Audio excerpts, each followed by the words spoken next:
Well, the stats tell you it's going to be a real blow for Arsenal if it's an injury that might make him miss Sunday's huge game against Manchester City.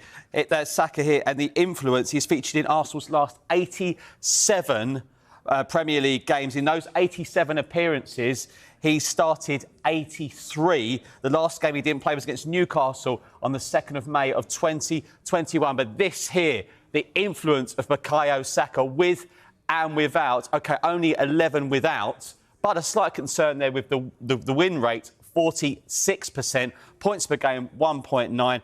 Average goals, 1.8. And passes in the final third, 61.3. With Saka, 50.9 without. So Arsenal fans will be hoping if he does just miss one game, it's only one. And, of course, it will have implications for England as the squad gets announced on Thursday.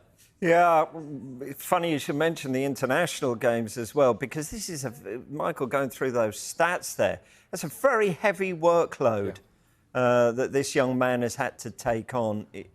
Is there a danger of burnout here? Is that the fear?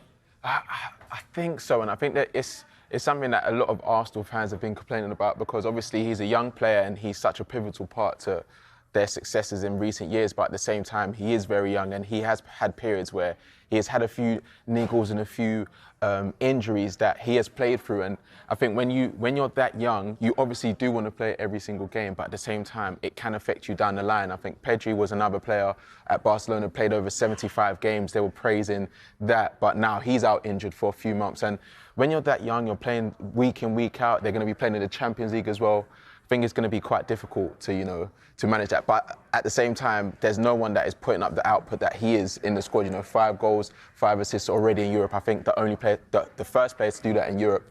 So it's hard for Arteta, but he's going to have to start switching it up. Yeah, the injuries are mounting up, not just for Arsenal.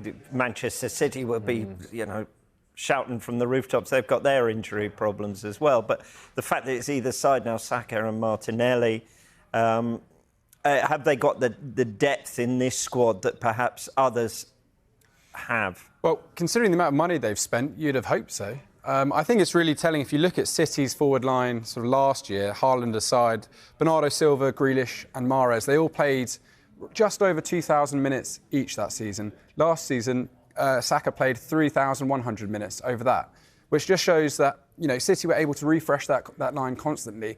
Arsenal need to be in a position where they have the confidence in their fringe players to put them in and be able to sort of hold up the side when Saka's unavailable, because it's quite clear that he's been playing too much.